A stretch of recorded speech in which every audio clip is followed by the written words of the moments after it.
नमस्ते, मैं हूँ राहुल और आप देख रहे हैं मेरा रुख।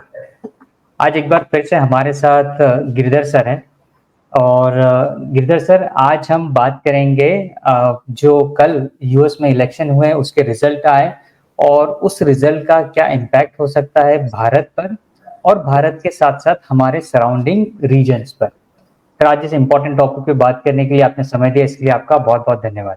राइट। सर मैं सबसे पहले आपसे पूछना चाहूँगा कि जो एक डोनाल्ड ट्रंप की विक्ट्री हुई यूएस इलेक्शन में, कहा यह जा रहा था कि बड़ा कांटे की टक्कर होगी बट एक थोड़ा-सा एक वन साइडेड मैच हमको देखने को मिला जिसके अंदर बड़ी ही आसानी से उन्होंने ये जीत लिया। अब इसका भारत के पर्सपेक्टिव में क्या इम्पैक्ट हो सकता है? क्योंकि यूएस और भारत के रिश्ते भी पिछले कुछ समय में थोड़े से प्लस माइनस होते हुए दिखे हमें जो बाइडेन के एडमिनिस्ट्रेशन में। बहुत सारी बातों पर भारत और यूएस के बीच में हमें कॉन्फ्लिक्ट भी देखने को मिले। तो ट्रंप और मोदी चूंकि इनकी एक पर्सनल बॉन्डिंग भी काफी अच्छी है जब हम लोगों ने इनके लास्ट टेन्योर में देखा तो इस टेन्योर में हम भारत और यूएस के रिश्तों को किस डायरेक्शन में आगे जाते हुए देखते हैं? देखिए, डोनाल्ड ट्रंप एक ट्रांसैक्शनल बंदा है, एक बिजनेसमैन है, तो हर चीज वो उसी एंगल से, उसी चश्मे से देखता है वो। तो भारत के साथ भी वही रवैया होगा।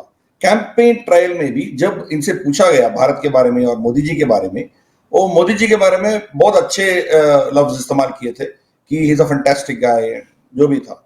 मगर भारत के खिलाफ उनका कुछ कंप्लेंट्स थे कि ये हमें फेयर ट्रेड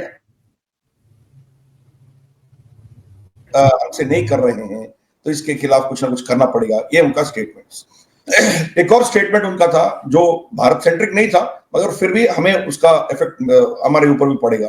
वो है कि जो भी डॉलर से हटने का कोशिश करेंगे उनके ऊपर हम 100% टैरिफ लगाएंगे। मतलब ये एक चेतावनी थी, स्पेशली फॉर ब्रिक्स, जैसे हमारी जो डी डॉलराइजेशन का और ब्रिक्स करेंसी का, इसके बारे में जो बात हो रही थी, तो उसके खिलाफ उनका बयान था। तो ओवरऑल देखेंगे तो पॉजिटिव्स भी रहेंगे, नेगेटिव्स भी रहेंगे। जो बाइडेन के समय में भी हमें हमारी रिश्ता जो है उसमें भी पॉजिटिव्स थे, कुछ नेगेटिव्स भी थे। मगर पॉजिटिव ये है कि इंक्रीमेंटली हमारे रिश्ता सुधरते जा रहा है अमेरिका के साथ। चाहे ओबामा था, ओबामा के बाद ट्रंप, ट्रंप के बाद बाइडेन, बाइडेन के बाद ट्रंप, धीरे धीरे से वो इंप्रूव होगा। मगर जिस रफ्तार से होना है शायद उस स्पीड और उस रफ्तार से नहीं होगा, but there will be incremental improvement. दूसरा जो पॉजिटिव्स है वो है कि पहला पाकिस्तान और चाइना के खिलाफ ट्रंप का जो सोच था वो अभी भी कायम रहेगा, ऐसे हम मान के चल सकते हैं। तो इसके चलते हुए वो भारत के लिए एडवांटेजेस होगा। इसीलिए आप देखा होगा कि इलेक्शन से एक हफ्ता पहले चाइना ने फिर वहां से डेप्सोंग और डेमचोक से वो पीछे हट गया। हटने का कोई मतलब ही नहीं था। 5 साल बैठे रहे, एक और साल क्या फर्क पड़ना है, फिर भी वो हट गया। क्यों? क्योंकि उनको पता था कि ट्रंप आएगा तो उनके ऊपर और दबाव बढ़ेगा। क्या कौन से दबाव आएंगे उनके ऊपर पता नहीं है। जब अमेरिका से झेलना पड़ेगा उसको, एक और इतना बड़ा शक्ति भारत के साथ भी वो पंगा लेके बैठेगा, तो 2 या 3 फ्रंट्स में वो लड़ नहीं सकता है। इसीलिए कम से कम एक फ्रंट में टैक्टिकली हम पीछे हटेंगे, बाद में देखा जाएगा, बाद में आके हम नॉर्थ ईस्ट ले लेंगे, अरुणाचल ले लेंगे, जो लेना है लेंगे। मगर अभी फिलहाल थोड़ा एक स्टेप पीछे जाएंगे ताकि अमेरिका और भारत दोनों मिलके हमारे ऊपर कुछ भी ना करे, ये सोच के चलते वो पीछे हट गया। तो चाइना के साथ तो बुरा होना ही होना है। ऑलरेडी ट्रंप अनाउंस कर चुका है, उनके ईवी मार्केट खत्म कर देगा वो, उनके चिप मार्केट। इवन बाइडेन भी उनके खिलाफ बहुत कुछ किया था, ट्रंप और भी उनको उस चीज को आगे लेके जाने का कोशिश करेगा। 60% टैरिफ डालेगा चाइनीज इंपोर्ट्स के ऊपर। तो टेम्पररीली अमेरिका में कुछ गड़बड़ हो सकता है, मगर ऑल्टरनेट सप्लाई चेन उभर के आएगा, उसमें भारत का भी एडवांटेज है। मगर ट्रंप का सोच है सब कुछ अमेरिका में बंद है, तो उसके चलते हुए कुछ तकलीफ हो सकते हैं। बट अल्टीमेटली चाइना जब तकलीफ में जाएगा तो भारत के लिए फायदा होगा। तो सप्लाई चेन में हो, चीजों में हमारी फायदा। चाहे वो पाकिस्तान के इश्यूज हो, चाहे वो इसके चाइना के इश्यूज हो या सप्लाई चेन्स के इश्यूज हो, और इंडो पैसिफिक जो टर्म है वो डोनाल्ड ट्रंप ने स्टार्ट किया था। उससे पहले इंडो पैसिफिक पहले क्या था, वो एशिया पैसिफिक थिएटर था। एशिया पैसिफिक से इंडो पैसिफिक ट्रंप ने शिफ्ट किया, इसीलिए भारत की जो इंपॉर्टेंस है ट्रंप जानता है। तो ये पॉजिटिव्स रहेंगे, मगर नेगेटिव्स भी होंगे उसमें। जैसे हमारी वीजा जो H1B वीजास हैं, या हमारी जो भी हमारी यहाँ से स्पेशली टेक्नोलॉजी फील्ड में लोग, हमारी जो IT सेक्टर का लोग जाते हैं उधर, उनके लिए कुछ तकलीफें होंगी। क्योंकि ऐसा था कि डेमोक्रेट रेजिम में इनके जो H1B वीजा, एक्चुअली वो इंडियन पासपोर्ट लेके जाते हैं वो, मगर वो उसका मतलब नहीं है कि वो भी काम कर सकते हैं। डोनाल्ड ट्रंप वो परमिशन देने से मना कर दिया था, मगर डेमोक्रेट की रूल में ये लोग काम करते थे, तो वो फिर दोबारा वही टेंशन आ सकता है इनके लिए। फिर इमिग्रेशन में भी वो कंडीशंस लगाएंगे, तो आसानी से आप आपके रिश्तेदारों को आप लेके नहीं जा सकते हो, ये चैलेंजेस रहेंगे। फिर कुछ चीजों में पकड़ के, जैसे ट्रेड के इश्यूज में हमारे ऊपर भी वो टैरिफ्स लगा सकता है। जैसे पिछले 2016 में जब वो जीत के आए थे, उस समय में हार्ली डेविडसन के बारे में बात कर रहा था वो, शायद अब पता नहीं किस किस चीजों के बारे में बात करेगा, पता नहीं है।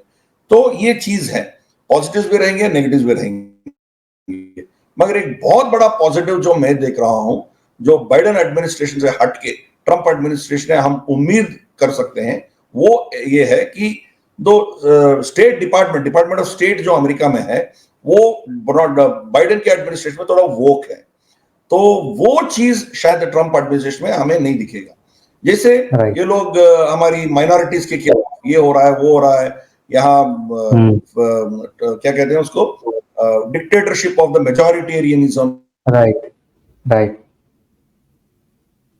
ये पता नहीं क्या क्या लफ्ज इस्तेमाल करते हैं, LGBTQ के इश्यूज में हो, या कुकी के क्रिश्चियन राइट्स के बारे में हो, फार्मर प्रोटेस्ट के इश्यूज में हो, या कश्मीर के इश्यू में हो। ये हमारी अंदरूनी मामलों में जो डेमोक्रेट की स्टेट डिपार्टमेंट बहुत बयानबाजी करता था, वो चीज बंद हो जाएगा ट्रंप के कालखंड में। वो हमारे लिए एक बहुत बड़ा रिलीफ है। अब जो हमारी रॉ एजेंट को वो बाइडेन एडमिनिस्ट्रेशन ने वांटेड क्रिमिनल डिक्लेयर कर दिया था, ये गुरपतवंत सिंह पन्नून की इश्यू में। अब देखेंगे पन्नू क्या उधर और उछलेगा कि नहीं उछलेगा, देखेंगे। उछलेगा तो शायद ट्रंप एडमिनिस्ट्रेशन उनके खिलाफ कुछ ना कुछ कार्रवाई करेगा, ऐसा उम्मीद है। तो हमारी अंदरूनी इश्यूज में वो ज्यादा इंटरेस्ट नहीं रहेगा ट्रंप का, मगर ट्रेड इश्यूज में शायद हमारे खिलाफ कुछ कर सकता है। तो it will always be transactional. कुछ चीजें अच्छे हो सकते हैं, कुछ चीजें हमारी खिलाफ हो सकते हैं, but that's the way Trump behaves. और मोदी जी का अनुभव है इनसे डील करने का, 4 साल ऑलरेडी डील कर चुका है। इसीलिए अब इस सिचुएशन में ट्रंप को कैसे खुश रखना है और हमारी एजेंडा कैसे लेके जाना है, कुछ चीजों में हम 4 साल क्यों रुकना है, ये सब मोदी और जयशंकर जी को पता है। इसलिए I don't expect major challenges. हाँ, कुछ तो कुछ होंगे, but that's fine, we'll manage it. Absolutely sir, आपने बड़ा ही प्रिसाइज तरीके से बताया कि कहीं ना कहीं हमारे लिए एक बिजनेस चैलेंजेस भी है, क्योंकि आपने सबसे शुरू में बताया कि ट्रम्प का जो माइंडसेट है वो एक बिजनेस माइंडसेट है, क्योंकि उनका एक पूरा करियर ग्राफ अगर हम देखें तो वो एक बिजनेस बैकग्राउंड से आते हैं। तो वो हमेशा ये देखते हैं कि बिजनेस में कहाँ पर नफा और नुकसान हो सकता है, स्पेशली कंसिडरिंग यूएस के हितों को देखते हुए। और ये जो आपने बात करी उसको मैं भी काफी हद तक मानता हूँ कि जियो पॉलिटिक्स में कोई भी दोस्त और दुश्मन नहीं होता।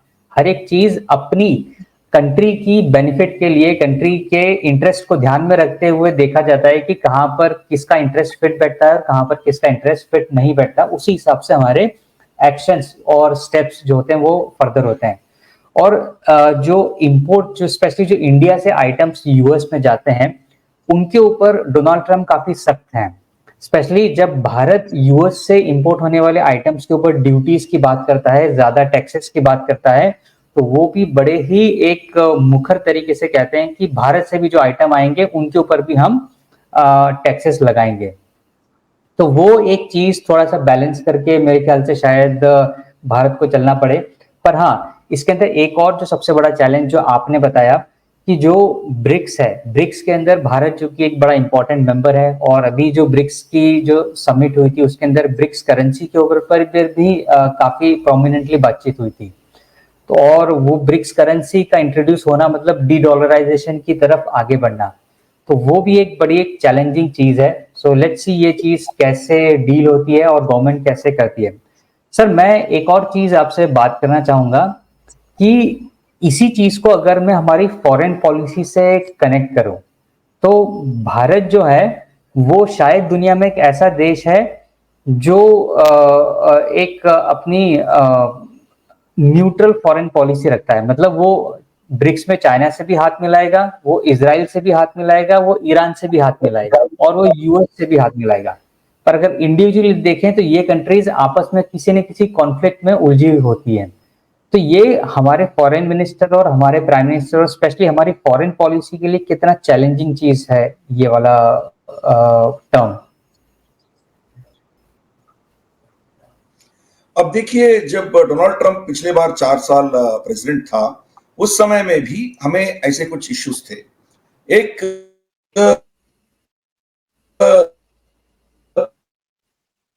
पाकिस्तान के साथ, मगर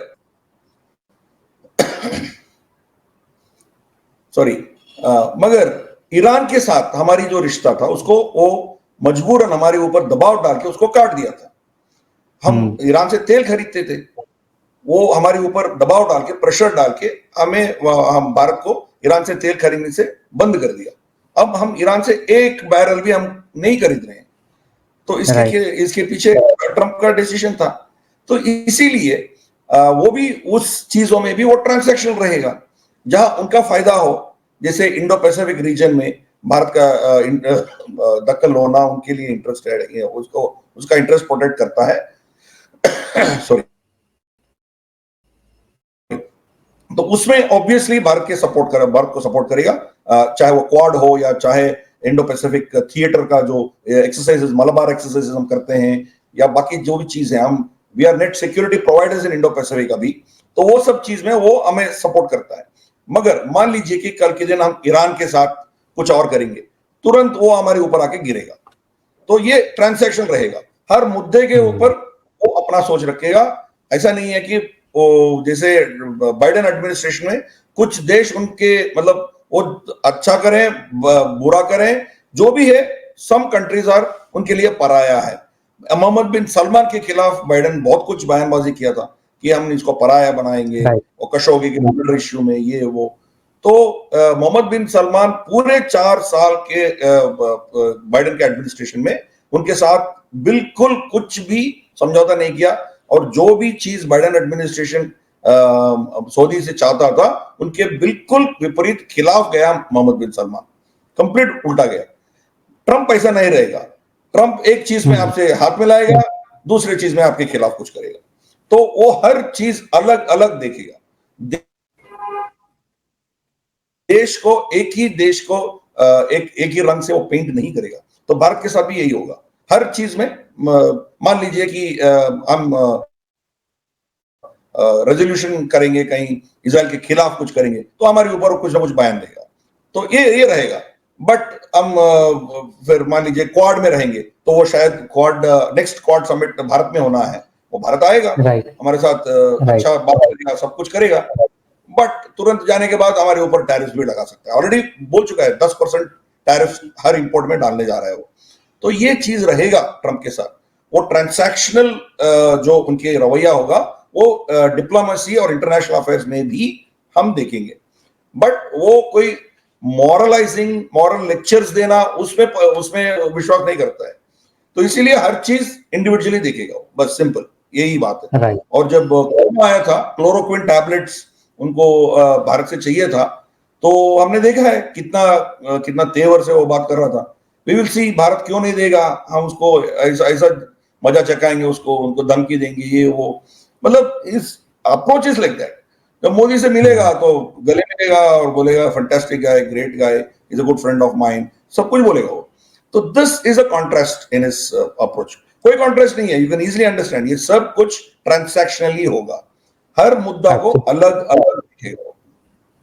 एब्सोल्युटली। और इनफैक्ट जब हमारे प्राइम मिनिस्टर ने उनको विश किया और उसके बाद जो उन्होंने ट्विटर पे रिप्लाई किया वो भी ये था कि उन्होंने मोदी जी को एड्रेस करते हुए बोला कि इंटायर वर्ल्ड लव्स यू।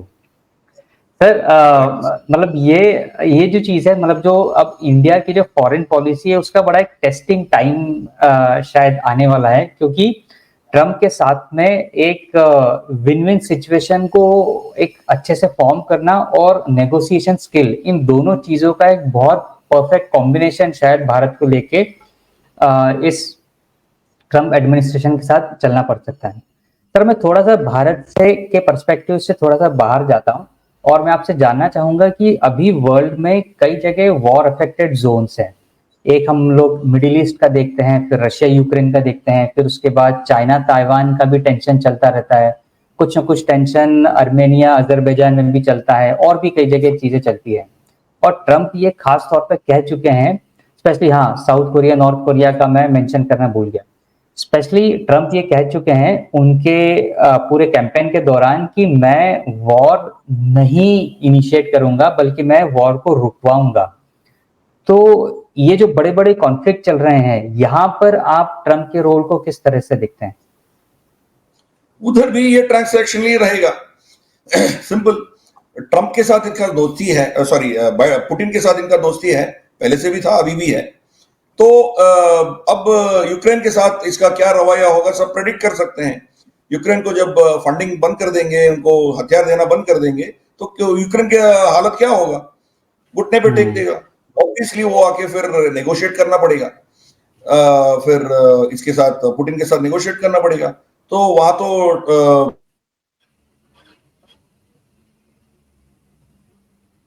पाएगा तो ऑब्वियसली उसको खत्म करने का कोशिश करेगा। और रही वेस्ट एशिया और गल्फ के बारे में, अब यहां तो जब वो कैंपेन कर रहा था, जब ईरान ने इजराइल के ऊपर हमला किया था, तो कैंडिडेट डोनाल्ड ट्रंप ने एक स्टेटमेंट दिया था, इजराइल को सुझाव दिया था कि आप जाके उसके न्यूक्लियर इंस्टॉलेशन पर अटैक करो। तो इन ईरान के साथ इनका जो पोजीशन है बहुत टफ रहेगा, उसमें कोई दोहराई नहीं है। अब सऊदी के साथ उनका रिश्ता और मजबूत होगा, जो डेमोक्रेट एडमिनिस्ट्रेशन से भी अच्छा होगा। तो ऑटोमेटिकली इनके ऑपोजिट कैंप ट्रांसैक्शन है ना, जब सुन्नी गुट के साथ आप नजदीक जाएंगे, ऑटोमेटिकली आप शिया गुट के खिलाफ हो जाएंगे। तो यही उनका सोच बाइनरी में ही देखता है वो, तो ऑटोमेटिकली वो ईरान के खिलाफ जाएगा। हमने देखा है इनके पहले 4 साल के कालखंड में भी ओबामा ने जो अग्रीमेंट किया था न्यूक्लियर डील विद ईरान, इसको ये खारिज कर दिया, वो कर गया। तो ये तो ईरान को ये मतलब बड़ी कड़ी, मतलब क्या कहते हैं उसको, इसमें पॉलिसीज में उनके खिलाफ कुछ ना कुछ करेगा, और शायद इनके फ्लीट वहां जाके खड़ा हो सकता है। ईरान गलती से भी अमेरिका के ऊपर, इजराइल के ऊपर कुछ और अटैक करेगा तो ईरान खत्म हो जाएगा लिटरली।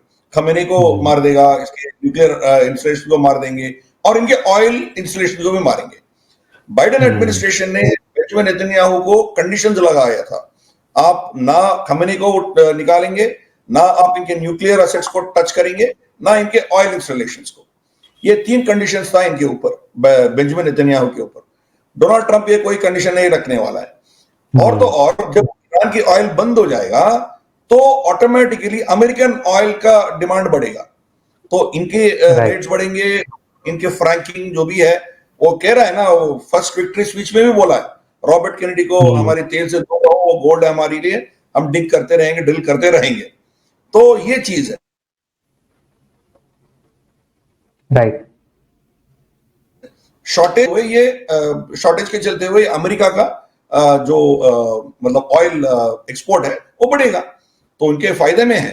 तो युद्ध स्टार्ट नहीं करेगा, मगर कोई स्टार्ट करेगा उसको मुंह तोड़ जवाब देगा, ये तो करेगा। कासिम सुलेमानी को मार दिया, कासिम सुलेमानी को मार दिया था पिछली बार, तो ये चीज करेगा वो। अभी टारगेटेड आप खमेनी को आप निकाल देंगे तो ईरान अपने आप कोलैप्स हो जाएगा, या अपने आप कुछ चेंज हो जाएगा उसमें। तो ये चीज हो सकता है, वो युद्ध स्टार्ट नहीं करेगा। अभी बाकी थिएटर्स में चलते हैं। आपने कहा नॉर्थ कोरिया और south Korea. North Korea south Korea में युद्ध नहीं होगा। अब देखिए, वो तो धमकी दे रहा है नॉर्थ कोरिया। आपको किसी देश से युद्ध करना हो तो आप उस देश में दखल करना है, आप जाना है उस देश में, जाके उसको कब्जा करना है आपको। मगर किम जोंग उन ने क्या किया है, उनके रेल, ब्रिजेस, रोड सब काट दिया। तो आप साउथ कोरिया को अटैक करना हो तो आपके पास जाने का रास्ता ही नहीं है।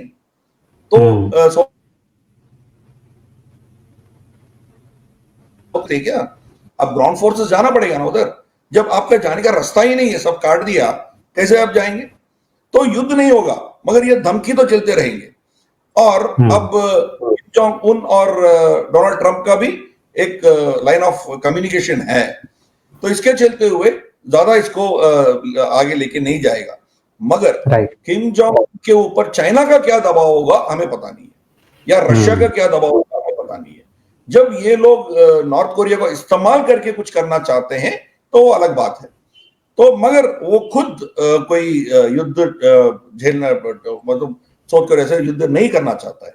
This is north Korea south Korea. रही ताइवान के बाद, ताइवान की जो सिचुएशन है, अगेन उधर भी डोनाल्ड ट्रंप ट्रांसैक्शनली रहेगा। अब ताइवान में इसका क्या इंटरेस्ट है अमेरिका का? दो इंटरेस्ट है। एक, चाइना को कंट्रोल करना है, first chain of islands, Japan, Taiwan, Philippines, ये जो चेन है, इससे उसको पैसिफिक में आने नहीं देना है, वो एक स्ट्रेटेजिक है। दूसरा, उसका जो चिप मैन्युफैक्चरिंग, जो उनका पावर हाउस ताइवान में है, वो चीज है, वो चाइना के हाथ नहीं लगना है। राइट। तो अमेरिका लेके जाएंगे। सॉरी। तो अमेरिका में ऑलरेडी बाइडेन के कालखंड में ही इसका मतलब शुरू हो गया था, इंसेंटिवाइजेशन और ये सब। और बाकी थिएटर्स में भी, जैसे भारत में हो, या उसको धीरे धीरे से उसका डिपेंडेंसी कम करने का एक प्रोसेस स्टार्ट हो गया। ये टाइम लगेगा, इमीडिएटली होगा, 2 साल 3 साल, पता नहीं कब होगा। वो जब खत्म हो जाएगा, अमेरिका के इंटरेस्ट ताइवान में घट जाएगा। तो चाइना लेना है तो ले लो, America plus China, America plus 1, ऐसा मान के वो जा सकता है। तो इसीलिए इसमें अपॉर्चुनिटी भी है, थ्रेट भी है। मगर मैं ऐसा मानता हूं कि आने वाले 4 साल में ये इनके जो ताइवान चिप इंडस्ट्री है, उसको 100% अमेरिका में शिफ्ट करना मुश्किल है, लिटरली नामुमकिन है। इसीलिए ये 4 साल में ताइवान के ऊपर चाइना कुछ भी हरकत करेगा तो ताइवान को प्रोटेक्ट करने के लिए ट्रंप खड़ा रहेगा। वो तब तक खड़ा रहेगा जब तक उसका पूरा शिफ्ट ना हो जाए और वो स्वस्थ हो कि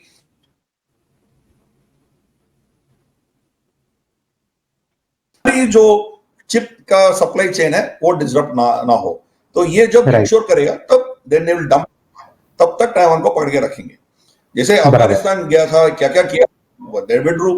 तो ये होगा, इट्स ऑल ट्रांसैक्शनल, हर चीज में ट्रांसैक्शन रहेगा। रही अलाई नेटो अभी खतरे में पड़ गया, क्योंकि इलेक्शन से पहले, 1 महीने पहले, नेटो का एक मीटिंग हुआ था, अर्जेंट मीटिंग हुआ था। उसमें ये सोच रहे थे कि how do we derisk Donald Trump. अभी डोनाल्ड ट्रंप जीत के आएगा तो हमारे ऊपर क्या होने वाला है, उसका हम रिस्क जो बढ़ेगा उसको हम कैसे डी रिस्क करेंगे। जैसे उनका फंडिंग काट देगा ट्रंप ने, तो क्यों देना भाई, जब आप लोग आपके तिजोरी नहीं खोल रहे हो तो हम क्यों दें पैसे? क्योंकि ट्रंप, इनका सोच ही कंप्लीट ट्रांजैक्शनल है। नेटो चार्टर के मुताबिक हर देश अपना जीडीपी का 2%, अपना बजट का 2% डिफेंस में खर्च करना है, तो वो नेटो का काम आए, ये उनका चार्टर में है। बट बहुत से ऐसे देश है जो 2% खर्च नहीं करते हैं, 1%, 1.5%, ऐसे इतना ही खर्च करते हैं। तो ट्रंप कह रहा है कि जब तक आप 2% खर्च नहीं करेंगे तब तक हम भी नहीं करेंगे। मतलब हमारी पैसे से आप आपकी सुरक्षा की काम करा रहे हो। तो this is going to be the approach for Trump. और उस चार्टर में ऐसा है कि पहला, जिस भी देश में, मतलब नेटो का मेंबर्स, कोई भी देश के ऊपर कोई कुछ भी हमला होता है तो बाकी पूरे देश जितने भी उनके मेंबर्स हैं सब उनके समर्थन में आके युद्ध करना है, ये उनका चार्टर है। ट्रंप ऑलरेडी पिछले बार कह चुका है कि गलती आप करोगे तो मैं आके आपको क्यों बचाऊं, आप 2% खर्च नहीं करोगे फिर भी मैं आके आपको क्यों बचाऊं, मैं नहीं आऊंगा, मैं क्यों आऊं। तो ये उनका ऑलरेडी स्टेटमेंट है। तो इसके चलते हुए फिर नेटो के साथ कुछ होगा, मान लीजिए कि लिटविया लैटविया एस्टोनिया छोटे छोटे देशों के खिलाफ रशिया कुछ करेगा तो शायद ट्रंप नहीं आएगा। तो ये सिचुएशन है, नेटो का सिचुएशन बहुत खराब हो गया। नेटो एक्सपैंड करना चाहता था और यूक्रेन का जंग इसीलिए हुआ है ना, तो वो चीज नेटो को फिर कंट्रोल करने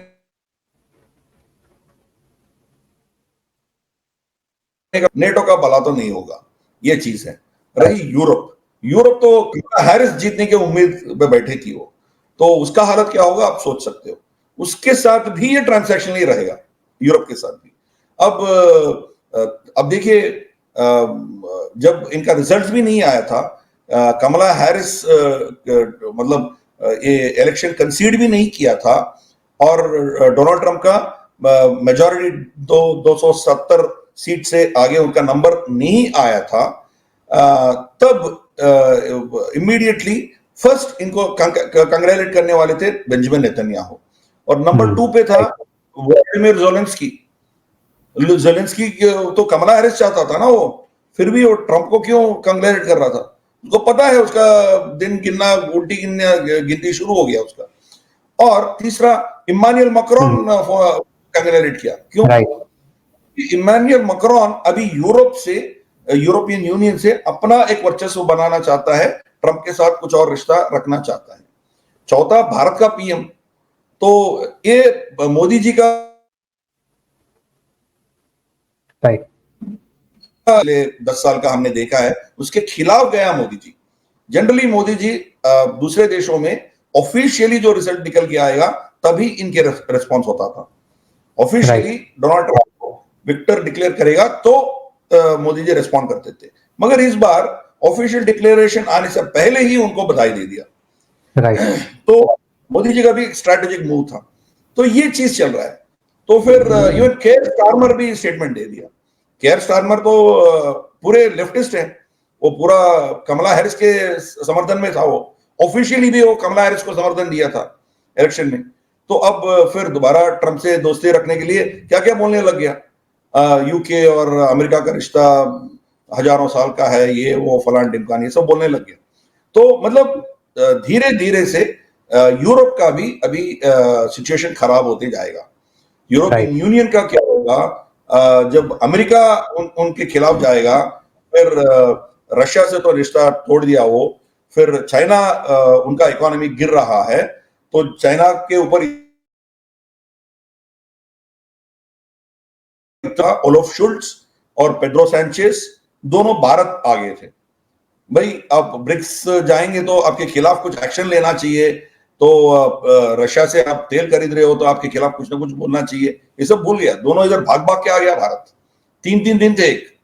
ओलाफ शुल्ट्ज का फ्लाइट दिल्ली से टेक ऑफ भी नहीं हुआ, पेड्रो सैंचेज आके इधर आ गया भारत में। तो आप देख सकते हो कि इनके इसमें क्या पैनिक चल रहा है। डोनाल्ड ट्रंप आएगा तो ऑल्टरनेट्स क्या है, ऑल्टरनेट तो भारत ही दिख रहा है, कोई और नहीं दिख रहा है। तो ये सिचुएशन होगा जब डोनाल्ड ट्रंप की प्रशासन शुरू होगा तो यूरोप में। सर, अगर इन्हीं चीजों को हम हमारे नेबरहुड में देखें, स्पेशली पाकिस्तान और बांग्लादेश, तो वहां पर क्या आपको इफेक्ट? जी, बांग्लादेश तो ऑटोमेटिकली डोनाल्ड ट्रंप ने ऑलरेडी स्टेटमेंट दे चुका है, बांग्लादेशी हिंदुओं के साथ ये हो रहा है, अन्य नाइंसाफी हो रहा है, तो उनका पीड़ा के बारे में ऑलरेडी बोल चुका है। और मोहम्मद यूनुस जो है वो क्लिंटन के बहुत करीब थे, और जो तो ऑब्वियसली डोनाल्ड ट्रंप उसके खिलाफ ही जाएगा। मगर एडमिनिस्ट्रेशन जो है बांग्लादेश अपना कब्जे में रखना चाहता है, तो इसीलिए एडमिनिस्ट्रेशन अमेरिका के कंट्रोल में रहेगा, मगर शायद मोहम्मद यूनुस नहीं रहेगा या मोहम्मद यूनुस को झुकाना पड़ेगा। कुछ चेंजेस बांग्लादेश में जरूर आएंगे। ट्रंप एडमिनिस्ट्रेशन में बाइडेन एडमिनिस्ट्रेशन के जैसा उतना सपोर्ट नहीं रहेगा मोहम्मद यूनुस को, तो वहां क्या होगा देखना पड़ेगा। क्योंकि अब बांग्लादेश तो इट स्पाइरल्ड आउट, अभी उसको उठने का कोई किरण, मतलब कोई आसार नहीं दिख रहा है मुझे, क्योंकि उनके जो टेक्सटाइल इंडस्ट्री है पूरा भारत ने अब्सॉर्ब कर रखा है। पहले जब शेख हसीना थी, हमने जानबूझ के उनको टेक्सटाइल इंडस्ट्री का समर्थन किया था। सप्लाई चेन में हम उनको कपास देते थे, वो कपड़ा बना के बेचते थे कहीं और। तो जब शेख हसीना को निकाल के हमारे खिलाफ ये लोग बहुत कुछ बकवासबाजी करना शुरू कर दिया, हमने काट दिया उसको। अभी तिरुपुर, हमारी जो टेक्सटाइल इंडस्ट्रीज हैं, कोयम्बटूर, ईरोड, सेलम, यहाँ इनके सेल्स लगभग 25-30% बढ़ गया इनका। मतलब वो ऑर्डर्स पूरा भारत आना शुरू हो गया। अभी पाकिस्तान का भी वही हालत है। पाकिस्तान का सिचुएशन इतना खराब है,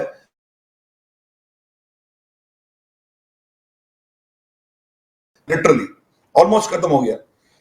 उसके ऊपर जो इलेक्ट्रिसिटी टैरिफ्स है, इतने इतने बड़े बड़े टैरिफ्स उसके ऊपर सरकार ने डाल दिया कि वो it is practically financially impossible business करना।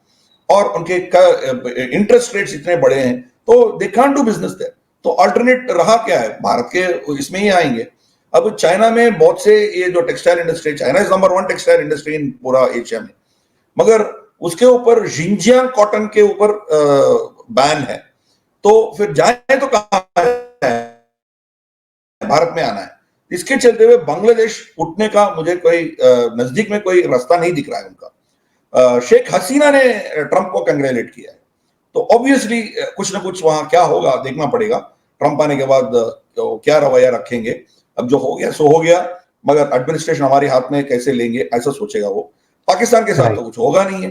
और शरीफ ने स्टेटमेंट दिया है कि we are willing to work with the new administration. ना ट्रंप के बारे में बोला, ना ट्रंप को कंग्रेचुलेट किया, ना इनको कोई ट्वीट किया, कुछ नहीं किया। तो इनके साथ क्या होगा हम देखते हैं। राइट। इमीडिएटली मोहम्मद बिन सलमान से बात करके मशवरा ले रहे थे, हम क्या करना है, अभी ट्रंप जीत के आ गया, हमें क्या करना है। तो मोहम्मद बिन सलमान तो अभी ट्रंप के दोस्त है ना, फिर तो पाकिस्तान का क्या होगा, ये सिचुएशन है। पाकिस्तान को न मरने देंगे न जीने देंगे, यही सिचुएशन रहेगा उसका। तो लेट्स सी क्या होगा। मगर अफगानिस्तान में भी कुछ चेंजेस आएंगे, क्योंकि अफगानिस्तान में चाइना का दखल बहुत हो रहा है। शायद ट्रंप एडमिनिस्ट्रेशन अफगानिस्तान में चाइना का इन्फ्लुएंस कम करने के लिए कुछ कदम उठाएंगे। मैं ये नहीं कह रहा हूं कि जाके फिर दोबारा बूट्स ऑन द ग्राउंड होगा, मगर कुछ ना कुछ इनके पॉलिसीज में कुछ होंगे जहां चाइना को दूर रखने के लिए कुछ ना कुछ कदम उठाएंगे अफगानिस्तान में भी। सर, एक और बहुत इंपॉर्टेंट चीज है जिसके लिए भारत हमेशा से बोलता रहा है, वो है यूएन के अंदर रिफॉर्म्स करना। और उन्हीं रिफॉर्म्स में से एक चीज है भारत की परमानेंट सीट। क्या डोनाल्ड ट्रंप के प्रेसिडेंट बनने के बाद में उस डायरेक्शन में भी कुछ चीजें हो सकती हैं? देखिए, ऑफिशियल यूएस स्टैंड है कि भारत को परमानेंट सीट मिलना चाहिए, में रोक रहा है। जब तक चाइना राजी नहीं होगा तब तक भारत उसमें नहीं जा सकता है, और चाइना कभी इसको मंजूरी नहीं देगी। तो हम यूनाइटेड नेशन सिक्योरिटी काउंसिल में जाना इम्पॉसिबल है। तो अब यूनाइटेड नेशंस खुद वो ऑलमोस्ट फेल हो चुकी है। डोनाल्ड ट्रंप कितने उनके बॉडी से वो बाहर निकल गया था, यूनेस्को से, बहुत से इन बॉडियों से बाहर निकल गया था। तो चाइना कब्जा करके बैठी थी, तो शायद वही रवैया रहेगा। तो क्या हो गया, अभी वर्ल्ड ऑर्डर चेंज हो गया। यूएन को कोई मानता ही नहीं है, कोई केयर करता नहीं है, अपना अपना गुट बनाना शुरू हो गया। यहां देखिए, क्वाड है, ब्रिक्स है, एससीओ है, उनका नेटो है, नॉर्थ अटलांटिक ट्रीटी है, या ऑकस है, पता नहीं क्या क्या नाम, कितने ग्रुपिंग्स आ गए। मतलब यूएन का कोई वर्चस्व नहीं रहा, कोई नोबडी केयर्स, और टॉकिंग क्लब है। इतना छोटा देश, शायद नोएडा में आधा पॉपुलेशन से भी कम पॉपुलेशन जिसके पास है, वो देश सेक्रेटरी जनरल ऑफ यूएन को पर्सोना नॉन ग्रेटा डिक्लेयर किया है इजराइल में। राइट। तो मतलब एग्जैक्टली।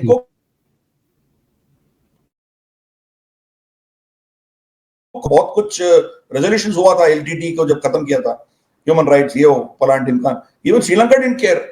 कौन केयर करता है, ये कोई भी रेजोल्यूशन पास करते रहे, उसको को मानने वाला कौन है।